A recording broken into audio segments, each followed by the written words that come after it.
passage this morning, David will take us to that ancient hill.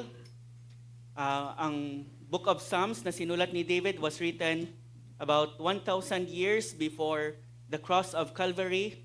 And yet makikita natin sa passage natin, it's as if David was there. And it's as if David was speaking as though he was the one suffering, because he was speaking in behalf of his Son and his Lord, the Lord Jesus Christ.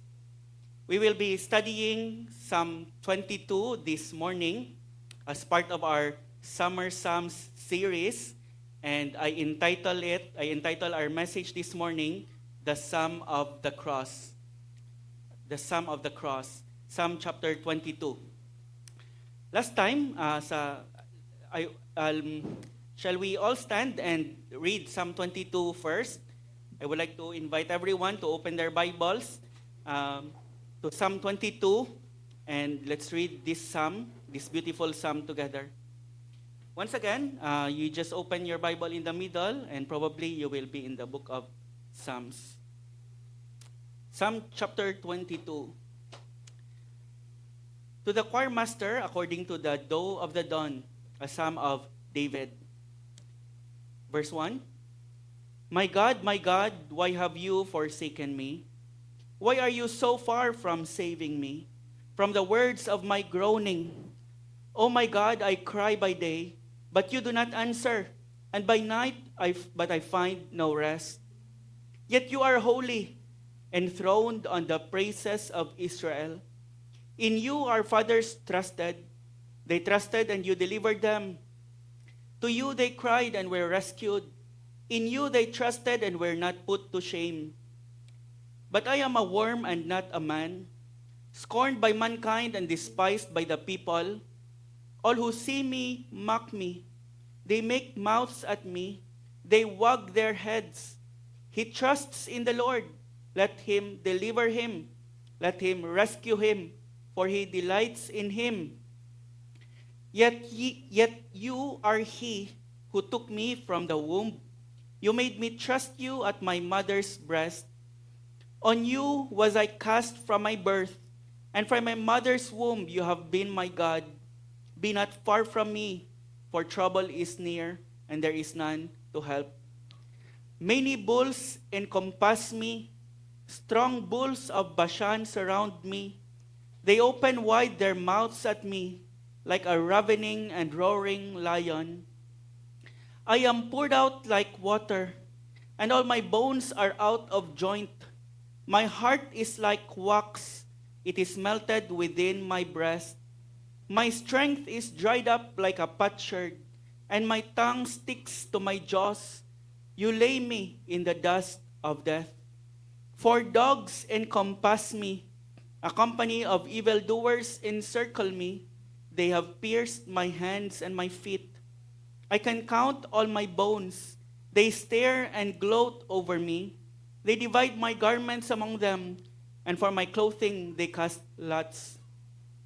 But you, O Lord, do not be far off. O you, my help, come quickly to my aid. Deliver my soul from the sword, my precious life from the power of the dog. Save me from the mouth of the lion. You have rescued me from the horns of the wild oxen. I will tell of your name to my brothers. In the midst of the congregation, I will praise you. You who fear the Lord, praise him. All you offspring of Jacob, glorify him. And stand in awe of him, all you offspring of Israel. For he has not despised or abhorred the affliction of the afflicted, and he has not hidden his face from him, but has heard when he cried to him. From you comes my praise in the great congregation. My vows I will perform before those who fear him. The afflicted shall eat and be satisfied. Those who seek him shall praise the Lord. May our hearts live forever. All the ends of the earth shall remember and turn to the Lord, and all the families of the nations shall worship before you. For kingship belongs to the Lord, and he rules over the nations. All the prosperous of the earth eat and worship. Before him shall bow all who go down to the dust, even the one who could not keep himself alive. Posterity shall serve him. It shall be told of the Lord to the coming generation. They shall come and proclaim his righteousness to a people yet unborn, that he has done it. Let's pray. Father, we pray that as we open and read and meditate your word, once again we will encounter your incarnate word, about whom this psalm was spoken about ahead of his coming. Lord, we pray that we will love the Lord Jesus Christ more, our Savior, our rock, and our Redeemer, and that we will devote all our lives, all our days, to his praise, to his worship, and to his service. Lord, we commit our time of study of your word to you. We ask that you would be our teacher and that you would bless us. In Jesus' name we pray. Amen. Please be seated, brothers and sisters, friends. Last time, sa Psalm chapter 1, nakita natin na si Jesus ang ultimate blessed man. And when we follow him, we will be blessed as well. Last week, sa Psalm chapter 19, I said, God had spoken and he still speaks. Number 1, through the skies. Number 2, through the scriptures. And number 3, through the Savior, or that is, he speaks through the word, through the world, through his word, and through his incarnate word. David ended with my rock and my redeemer, pointing to the Lord Jesus Christ as the solution to his problem of sin. Sabi ni Arben sa akin after ng message last week, hindi pala dapat Summer Psalms ang title ng series natin, but Savior in the Psalms. Savior in the Psalms. And I agree with Arben, and that is a better title for our series, I believe, The Savior in the Psalms. And probably nowhere in the Psalms is the Savior more revealed than in our passage this morning, in the passage that we have just read. This morning, we will especially look at the Savior dito sa Psalm chapter 22, written mga 100 years before Jesus Christ was born.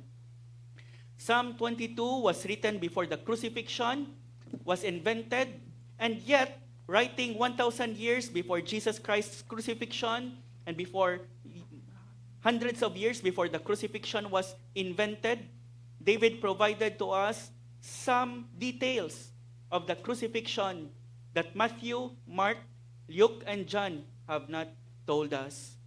Sabi ni Martin Luther about this Psalm, Psalm chapter 22, this is a kind of gem among the Psalms. This is a kind of gem among the Psalms.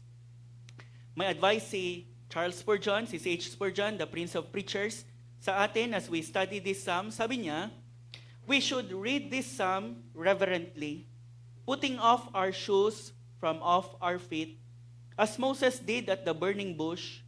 For if there be holy ground anywhere in Scripture, it is in this Psalm. It is the photograph of our Lord's saddest hours. If there is holy ground in all of Scriptures, it is here in Psalm 22, because we are taken at the foot of the cross to that ancient hill at the cross of Calvary. And so it would be good to approach, we should approach this Psalm with reverence and awe. Just by reading the Psalm, alam natin na David was not talking about himself here in this Psalm. We have been through 1st and 2nd Samuel sa midweek worship natin. At nakita natin si David, he had suffered a lot, but we have never seen David suffering in a manner described in this Psalm. For example, sabi ng sufferer dito in this Psalm, they pierced my hands and feet.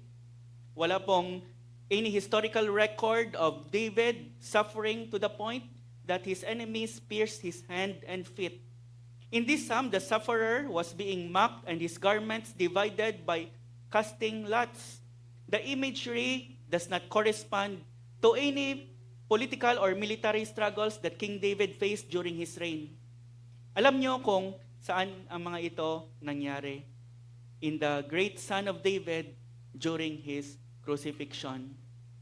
Sabi ni Peter about David in Acts chapter 2 verse 30, being therefore a prophet, he spoke of the Lord Jesus Christ in advance. Peter called David not just a king, but also a prophet. Under the inspiration of the Holy Spirit, David was prophetically describing the suffering of his greater son and Lord, the Messiah, the Lord Jesus Christ. Ang psalm na ito is not about David, but about the Lord Jesus Christ. No wonder the Gospels cite and allude to this psalm at least a dozen times throughout the passion narratives of the New Testament. Again and again, ang mga Gospel writers nagpo-point back to Psalm 22 in order to show that Jesus is the promised suffering Messiah foretold centuries beforehand who will bear the sins of the people of God. In this psalm, we can see the Savior, our Lord Jesus Christ, very clearly.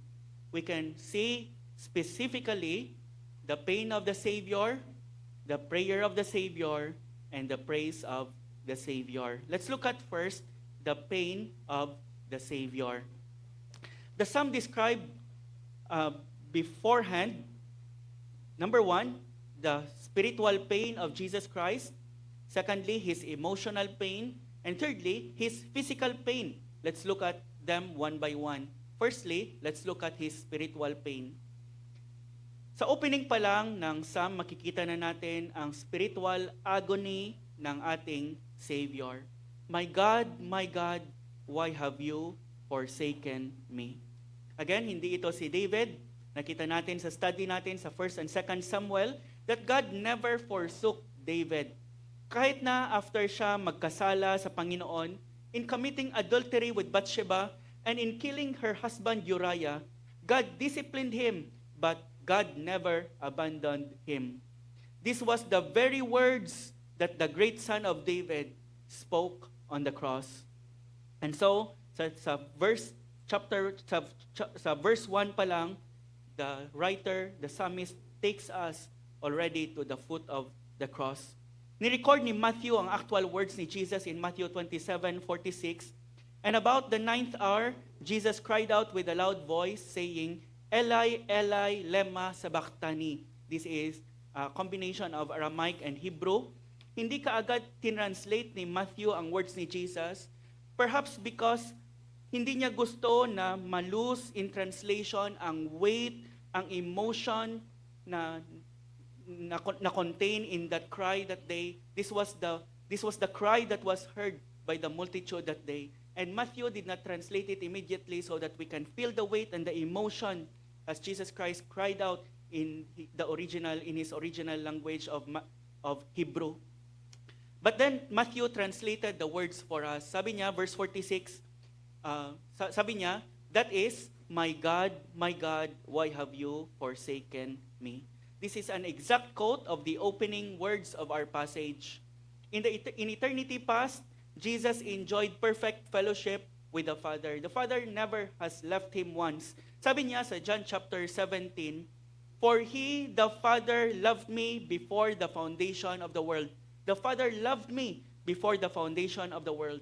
Jesus had never experienced being abandoned by his Father, not up until this time. Sa John chapter 16 verse 32, sabi ni Jesus, I am not alone because the Father is with me. The Father was always with Jesus. And yet, during the time that he hung on the cross, during those dark hours, the Father abandoned and forsook him. My God, why have you forsaken me? Why are you so far from saving me from the words of my groaning? Notice that the cry contains two whys. Why have you forsaken me? Why are you so far from saving me? You and I know the answer to that question of why. The answer is found in verse 3, yet you are holy. God is holy, and sinful man deserves judgment. And when Jesus spoke these words, Jesus stood in the place of sinners like you and me. Though personally he was sinless, he was bearing our sins there at the cross. During this time, Jesus was made sin for us, according to 2 Corinthians chapter 5 verse 21. Jesus was made a curse for us, as Galatians chapter 3 verse 13 says. As the sinner's substitute, Christ bore the judgment that we deserve, especially separation from God. To be forsaken by God is sheer hell.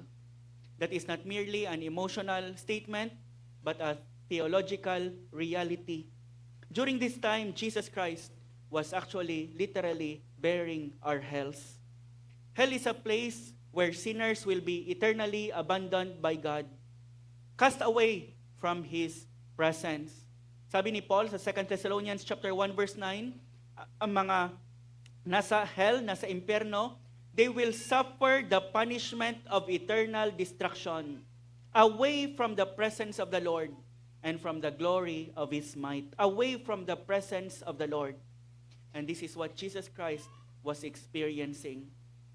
Sabi ni C.H. Spurgeon, hell itself has for its fiercest flame the separation of the soul from God. More than the fires of hell, what will hurt unbelievers more in hell is the eternal separation from God. At sa mga few dark hours doon sa cross, Jesus Christ endured our hells, and as He was enduring our hells and the hells of those who will put their faith in Him, He was temporarily cast away from the presence of the Father. The one who had eternally enjoyed perfect fellowship with the Father cried out, my God, why have you forsaken me?" In one sense, only those who have known deep fellowship and closeness with God can truly feel the horror of being forsaken by Him. And no one had ever known the Father as perfectly and as completely, as eternally as God the Son. From all eternity, the Lord Jesus Christ enjoyed perfect fellowship, perfect love, and perfect communion with the Father. And therefore, no one could ever fully comprehend the agony contained in the cry, my God, why have you forsaken me, except Him alone." Sa verses 4-5, sabi ni Jesus Christ, "In you our fathers trusted. They trusted and you delivered them. To you they cried and were rescued. In you they trusted and were not put to shame." Again and again, throughout the history of Israel, sinners cried out to God, and God answered them. He delivered them. He rescued them. He did not forsake them. But when Jesus Christ cried out from the cross, walang deliverance, walang rescue, walang answer. Sinners called upon the Father, and He responded. But when His own beloved Son, while He hung on the cross, cried out and called upon Him, the Father remained silent. Why? Once again, it was because Christ was standing in the place of sinners. At Calvary, Jesus was suffering as the substitute of guilty people like you and me. He was bearing our sin, our curse, our hell, our separation from God, and our eternal judgment upon Himself. He was forsaken by the Father so that sinners like us might be accepted forever. He was abandoned by the Father so that you and I might be brought near for all eternity. Sa prayer niya, tinawag ni Jesus ang Father na, my God, my God. In prayer, Jesus Christ would always address the Father as my Father, or sometimes Abba, a word denoting intimacy. He never addressed God in prayer as my God, my God. Sa cross, ang first time at ang last time in which He will talk to the Father and address Him as not as my Father, but as my God, my God. This was because at that time, Jesus became our substitute. He was suffering the wrath of God in the place of sinners. He became at the cross our representative, suffering the wrath and anger and fury of our God upon our sin. That is why He was calling on God, not as Father, but as His God, as He stands in the place of sinners like us. He addressed His Father as my God, so that we, guilty sinners, may call on God as our Father. This is the greatest of all the sufferings of the Lord Jesus Christ. Hindi ang kanyang physical at ang emotional suffering, but ang kanyang spiritual suffering is the greatest of all his sufferings on the cross. Ang suffering niya, ang physical suffering niya is only a small tip of the iceberg of the greater suffering he endured as he suffered the wrath of God Almighty for our sins. To be abandoned by the Father as he was suffering the Father's wrath is the greatest of all his pains, his spiritual pain. Sabi ng isang Puritan, the suffering of his soul is the soul of his suffering. The suffering of his soul is the soul of his suffering. Sabi ni Charles Spurgeon, it was not the outward wound, but the inward bruise that made his suffering so bitter. During this time, as Jesus Christ was hanged on the cross, it pleased the Father to bruise him, as another prophet Isaiah would later say. Let us pause with reverence before this holy mystery and take the shoes from off our feet, as it were, as we ponder this great mystery of our Savior suffering on the cross in our place. Sabi ni Arthur Pink, what Christ suffered in his soul, none but God can know. What Christ suffered in his soul, none but God can know. Sabi ni Paul Washer, kung bigyan lang tayo ng maliit na window, kahit na maliit lang na window, in which to look at the suffering of Christ, sabi niya, it would affect us for the rest of our lives. Like makakita tayo ng isang massacre, naka-witness tayo, it would affect us, hindi tayo makatulog, hindi tayo makakain. If bibigyan tayo ng window, sabi ni Paul Washer, to just see what really Jesus Christ suffered on the cross, it would affect us for the rest of our lives. We would not be able to live it. Sabi ng isang 19th century German pastor and writer, si F.W. Friedrich Krummacher, sa kanyang book, The Suffering Savior, sabi niya, in meditating upon this passage, I confess that my soul trembles at the idea of approaching the unfathomable depth of suffering from where the cry of Eli, Eli, lama sabachthani proceeded. How much rather would I lie prostrate on my face in silence before this awful incident than write or speak upon it. How much rather would I lie prostrate on my face in silence before this awful incident than write or speak upon it. Ang mga nails, ang scourging, ang crown of thorns were dreadful beyond words.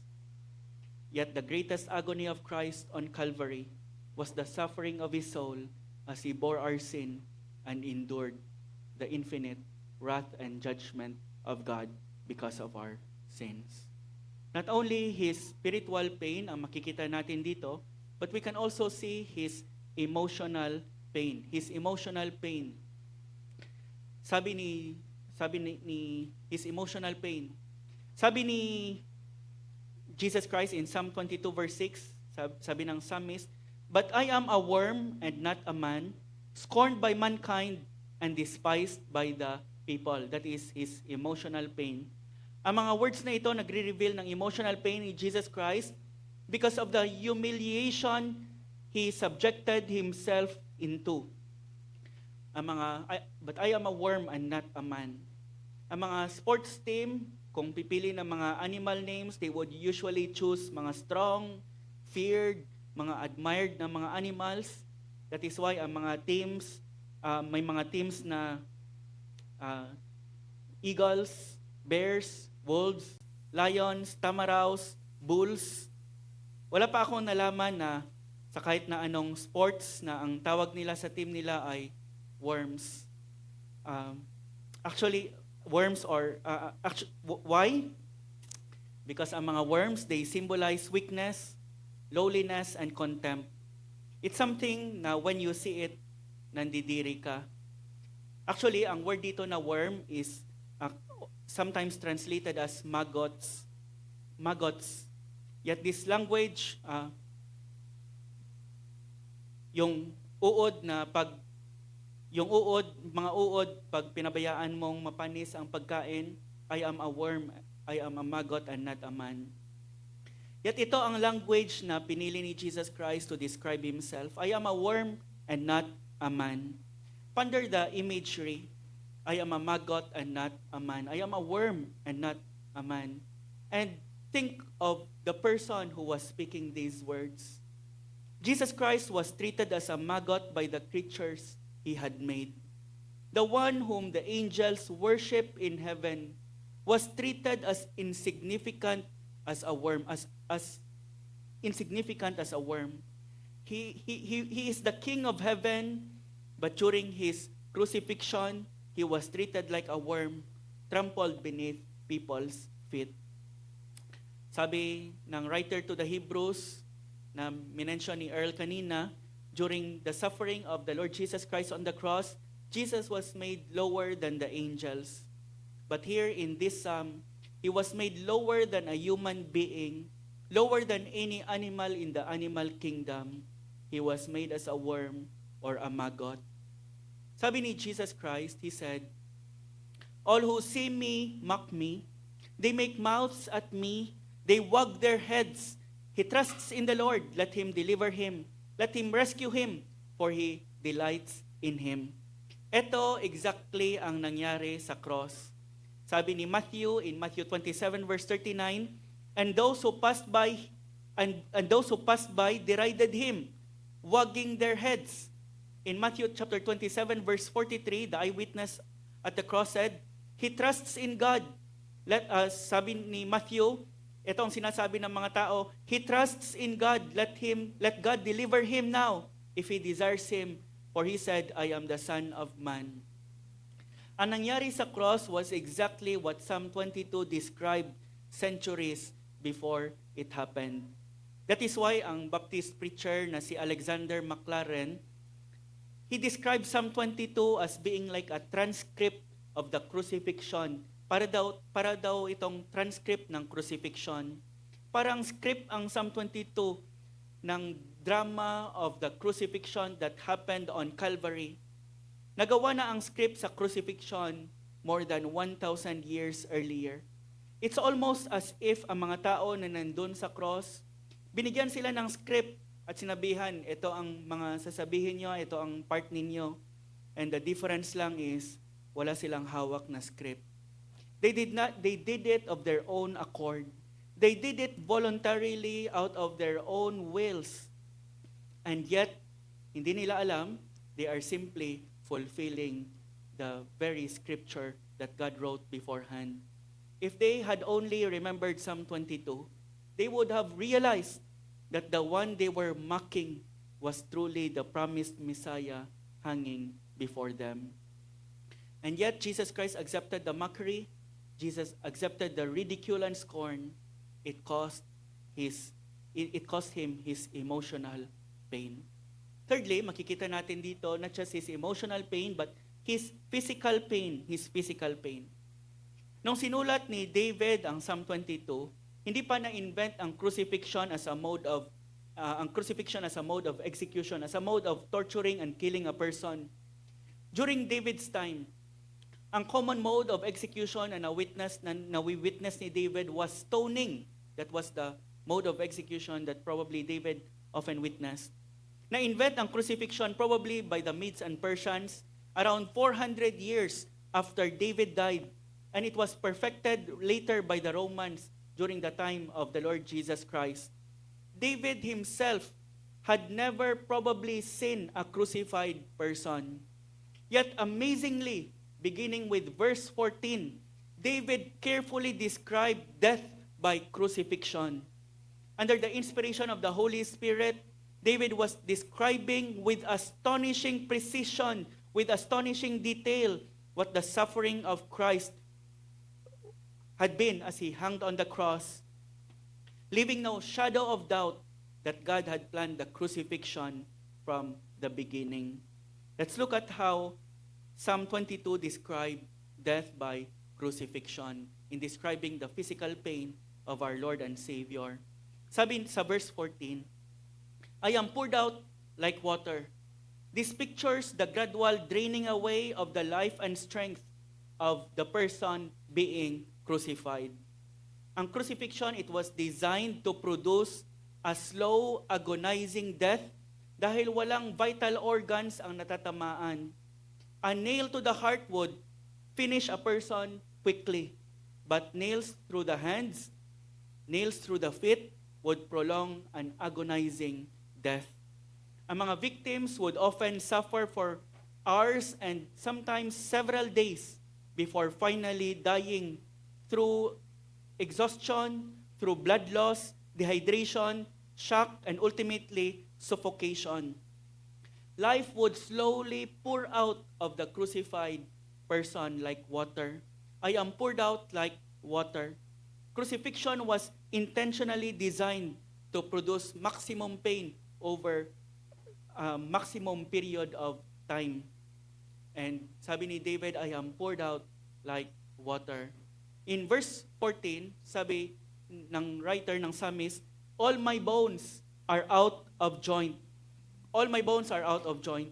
Dahil ang kinocrucify suspended by their hands, ang mga muscles nila after a period of time would give way. And as the muscle would give way, the body would slowly begin to just go out of joint.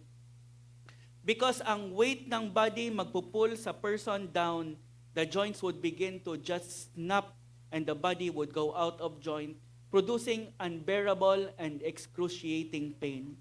This helps us understand the words, all my bones are out of joint. That is what happens to a crucified person. Verse 14, my heart is like wax, it is melted within my breast. As the victim hung suspended upon the cross, the heart is placed under enormous stress, trying to pump and supply blood throughout the body. The intense pain, exhaustion, and blood loss would all contribute to the weakening of the heart. That is why the psalmist said, my heart is like wax, it is melted within my breast. Verse 15, my strength is dried up like a potsherd, and my tongue sticks to my jaws.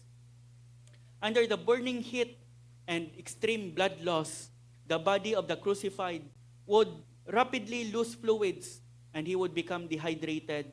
The mouth would become dry, the tongue would cling to the roof of the mouth, and the victim would experience unbearable thirst.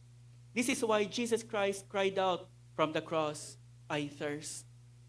My strength is dried up like a potsherd, and my tongue sticks to my jaws. Verse 16, and probably the most familiar and the most graphic, they have pierced my hands and feet. We now know what crucifixion is. It is a death by piercing of the hands and feet. At dito sa psalm na ito, we are told beforehand that the Messiah's hands and feet would literally be pierced. David writes, they have pierced my hands and feet. Probably David was just speaking of his experience in a figurative way, but it was literally fulfilled in the death of the Lord Jesus Christ. David writes, they have pierced my hands and feet.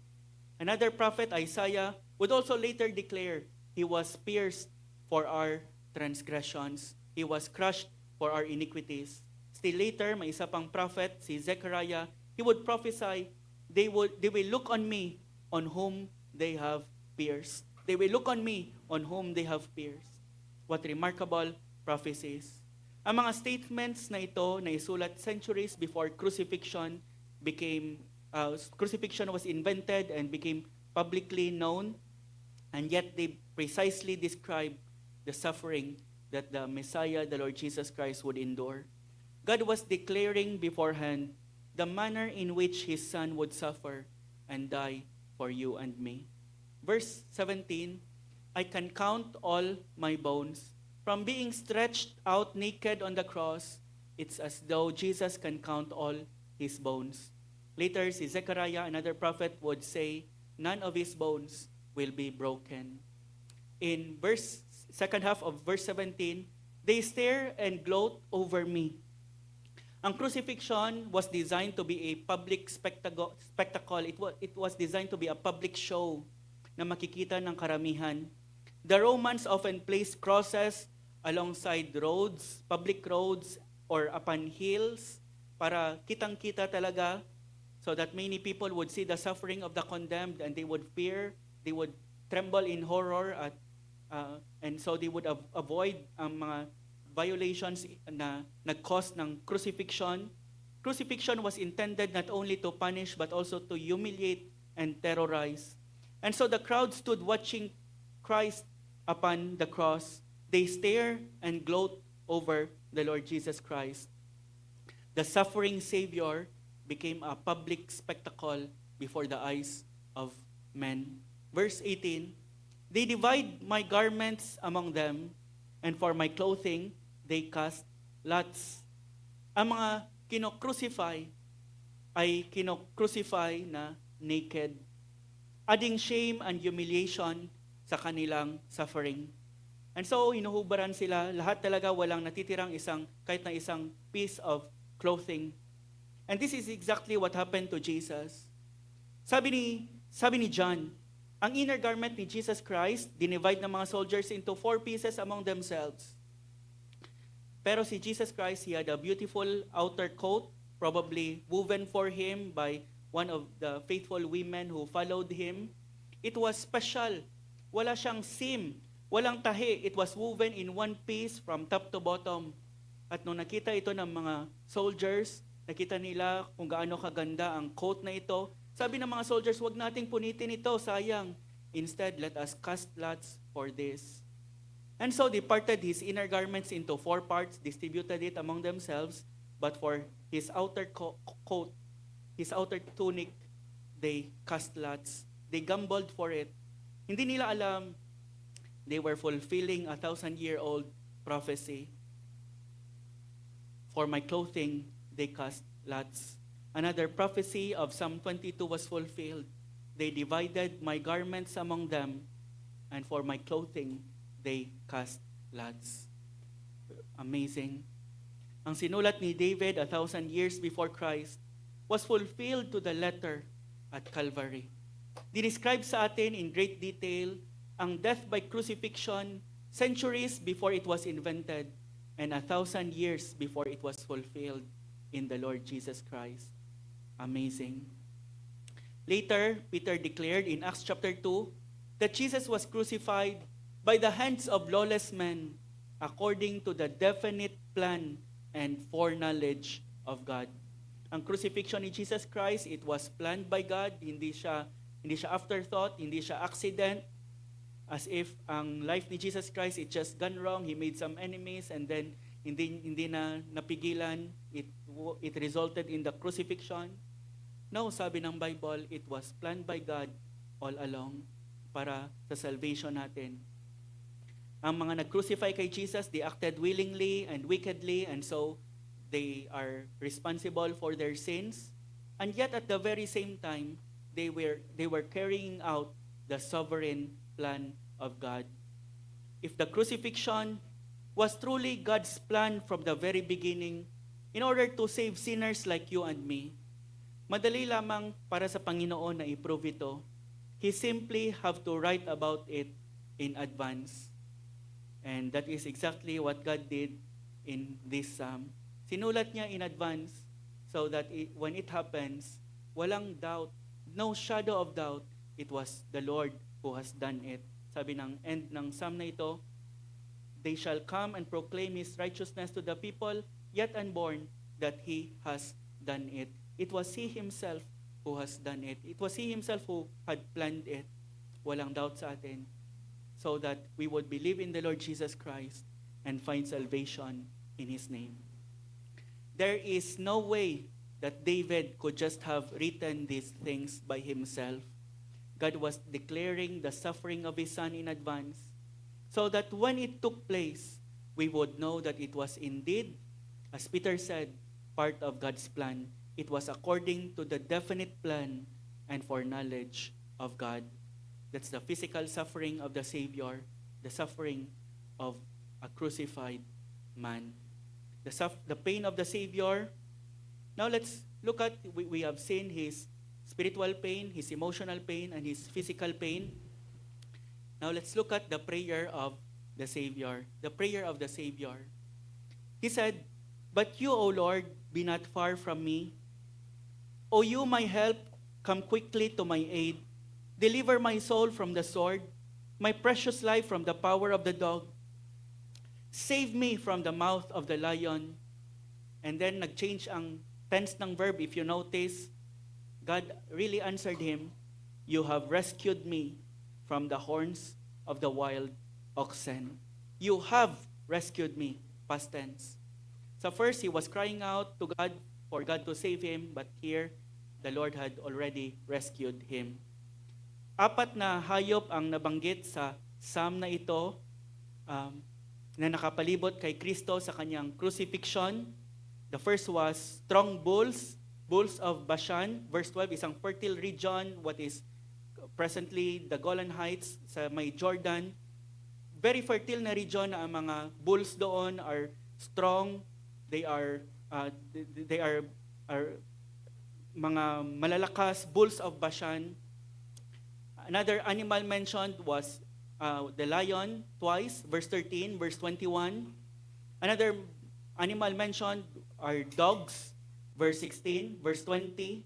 And in verse 21, wild oxen, horns of the wild oxen. You have rescued me from the horns of the wild oxen. Para sa kay Jesus, para sabihin ni Jesus na evil and hostile men surrounded him, would not fully capture what really happened on the cross. The psalmist had to use images, figurative language of violent animals in order to give justice to what really happened on the cross that day.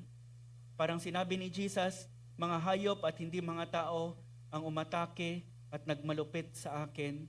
The Lamb of God was thrown in the midst of bulls, lions, dogs, and wild oxen, and he was torn to shreds. You know what would happen to a lamb kung itapon mo sa mga bulls, lions, dogs, and wild oxen?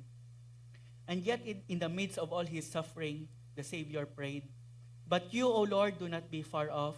Come quickly to my aid. Deliver my soul from the sword. Save me from the mouth of the lion." Jesus prayed. Actually, from the very start of the psalm, prayer na, my God, why have you forsaken me? Why are you so far from saving me?" Throughout this psalm, Jesus Christ had been praying the first half. Jesus prayed in his suffering. Like every godly sufferer, he simply prayed. He simply entrusted himself to God.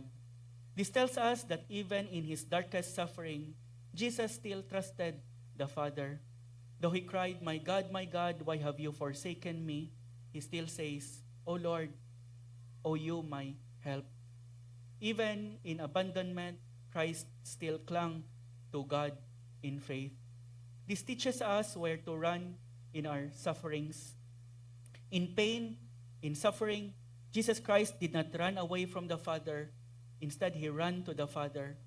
Even though he felt he felt forsaken by God, he still prayed to God. The suffering Savior became the praying Savior. And what a lesson for us. When suffering comes, when we experience pain, when we experience that we are even seemingly abandoned by God, we should not run away from him. Instead, we should run to him. We should come to him in prayer, just as our Savior had done. And makikita natin, God answered him.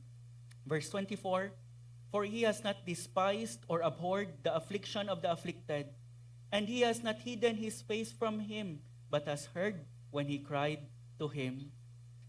Jesus Christ was heard by the Father. I believe before Jesus Christ died on the cross, the Father already heard him. Bumalik yung liwanag, and then Jesus Christ committed himself to the Father.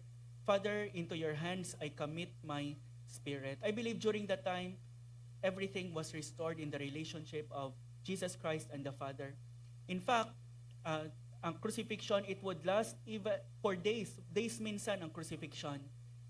But Jesus Christ, hindi siya namatay dahil sa crucifixion niya. Namatay siya voluntarily. He gave up the ghost, sabi ng Bible. Sabi ni Jesus Christ, "No one can take my life from me. I have the power to lay it down. I have the power to take it up again." And so, hindi ang crucifixion ang namatay si Jesus Christ, hindi dahil ultimately sa crucifixion, but He gave up Himself, the ghost to His Father. And the Father received Him. That is why, kahit na si Pilate, nung sinabi sa kanya na namatay na si Kristo, kukunin yung body ni Christ, and yung mga soldiers pumunta sa kanya, ang mga religious leaders pumunta kay Pilate, nagulat si Pilate na patay na si Jesus Christ. Because His suffering for sin was finished, and there is no point of Him suffering any longer. And He gave up the ghost to the Father. And God received Him. God answered His prayer. The prayer of the Savior. And thirdly, we can see here the praise of the Savior. Second half ng Psalm, makikita siya kasi very evident na nag-change ang tone. Nag-change ang atmosphere suddenly. Beginning in the second half of Psalm 22. From suffering, the psalm now moves to singing. Sadness now turns to gladness. Pain and prayer now turn to praise. Notice that 4 times the word praise is mentioned in the second half, starting sa verse 22. 4 times, in the midst of the congregation, I will praise you. You who fear the Lord, praise Him. From you comes my praise in the great congregation. Those who seek Him shall praise the Lord. The suffering Savior now becomes the praising Savior. Why? Because suffering and death would not be the end of His story. The Messiah would not remain in the grave. After the suffering of the cross would come the glorious and victorious resurrection of the Lord Jesus Christ. And after the agony of the cross comes the praise of triumph. The suffering Savior becomes the risen and exalted Savior, now declaring the praise of God in the midst of His people.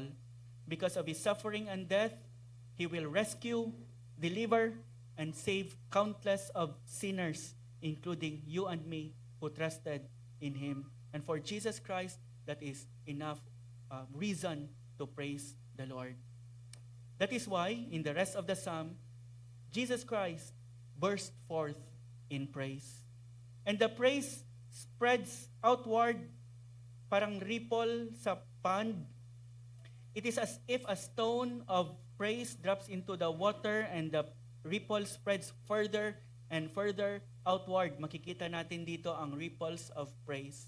From the inner circle to the outer circle, moving outward and outward.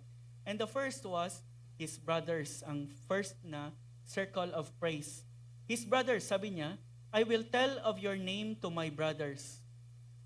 Now it is true that everyone who believes in Jesus becomes His brothers and sisters. Si Jesus Christ mismo nagsabi, sabi niya, whoever does the will of my Father, he is my brother and sister and mother. But ang brothers dito sa verse 22 refer to His immediate brothers, to His disciples. That is why after the resurrection, Jesus Christ told the women, go and tell my brothers. They were the first to hear of God's salvation and to praise Him. When you have good news, ang first people you share it with are the ones closest to you. And so ang first circle of praise, the inner circle of Jews who were closest to Him, His own disciples. But the praise would not stop with His brothers, His closest disciples. It would spread to His countrymen. Jesus speaks of the congregation in verse 22 and the great congregation in verse 25. Who are in this congregation? Verse 23 tells us, you who fear the Lord, praise Him. All you offspring of Jacob, glorify Him, and stand in awe of Him, all you offspring of Israel. The praise now spreads outward to the nation of Israel. God has not abandoned His people Israel. In fact, His death was firstly for them, and then for the Gentiles that will be grafted in.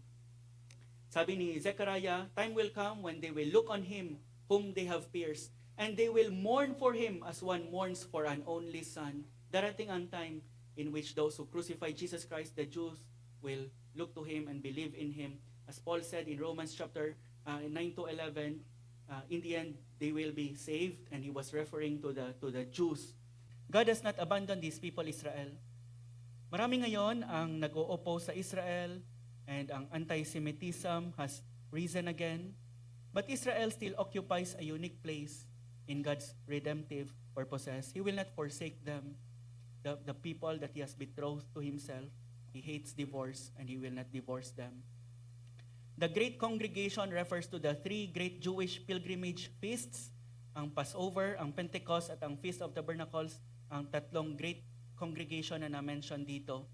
And Jesus Christ, we know, was crucified during the Passover feast. Then, at the very next great congregation, the Pentecost, the gospel was proclaimed, and 3,000 souls were added to the church and praised God and believed in Christ that day. The ripples of praise spread from his brothers to the great congregation of Israel, but the praise will not stop there.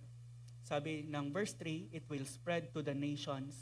During this time na sinulat ni David ang Book of Psalms, almost exclusively ang salvation is confined to the people of Israel.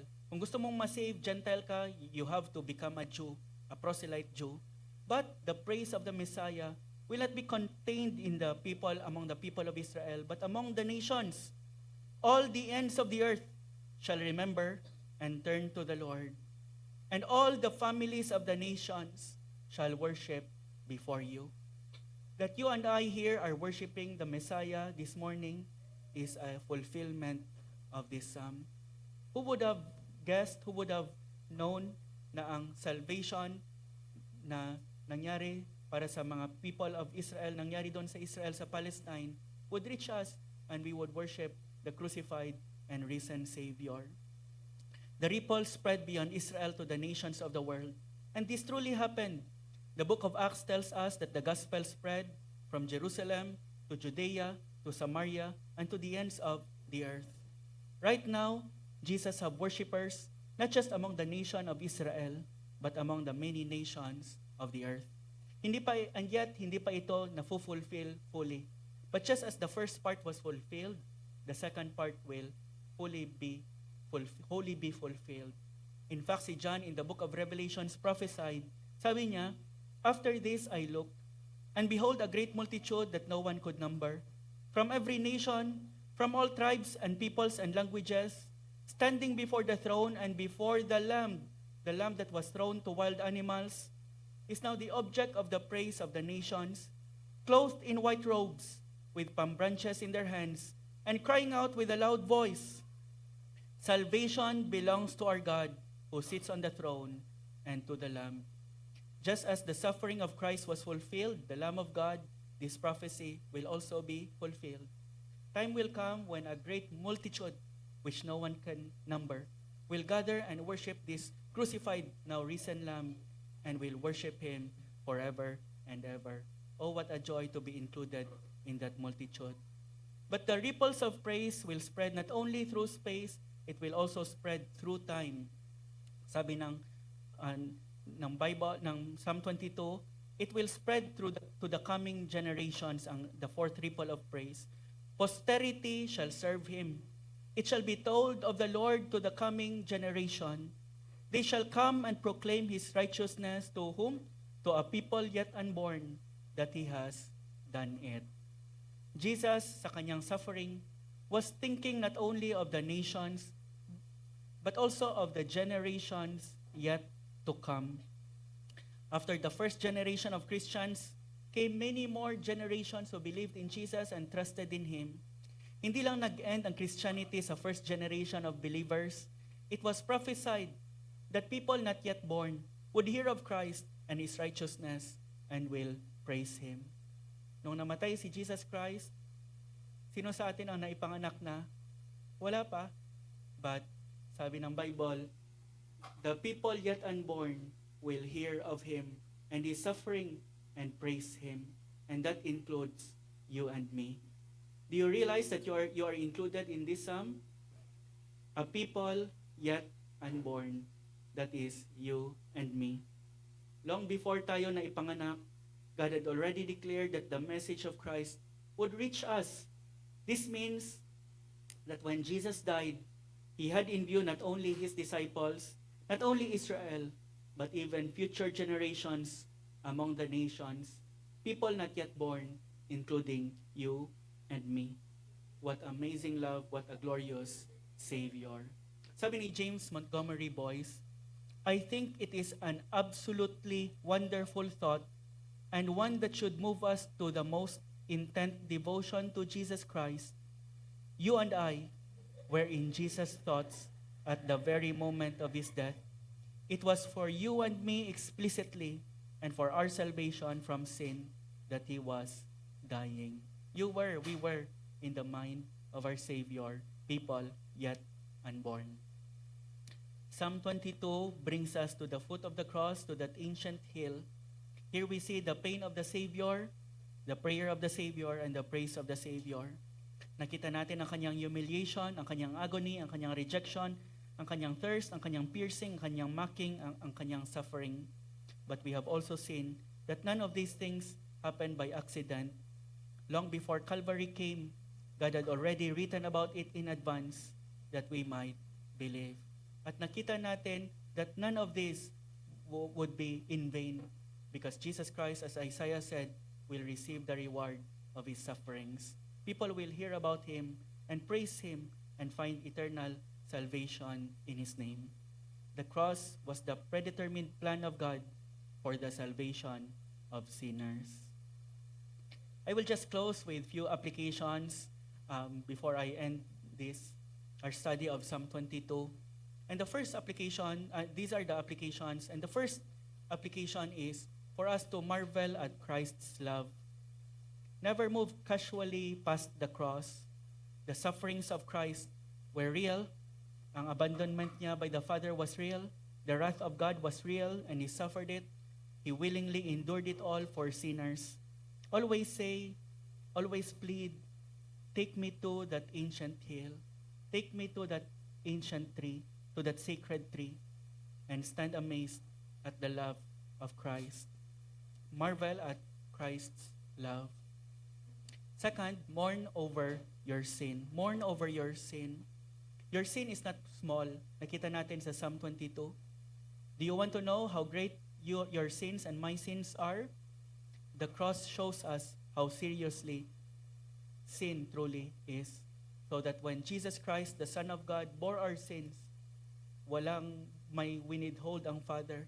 God, the Father, poured out His infinite wrath on God, the Son. Sabi ng kanta natin kanina, ye who think of sin but lightly, nor suppose the evil great, here may view its nature rightly, here its guilt may estimate.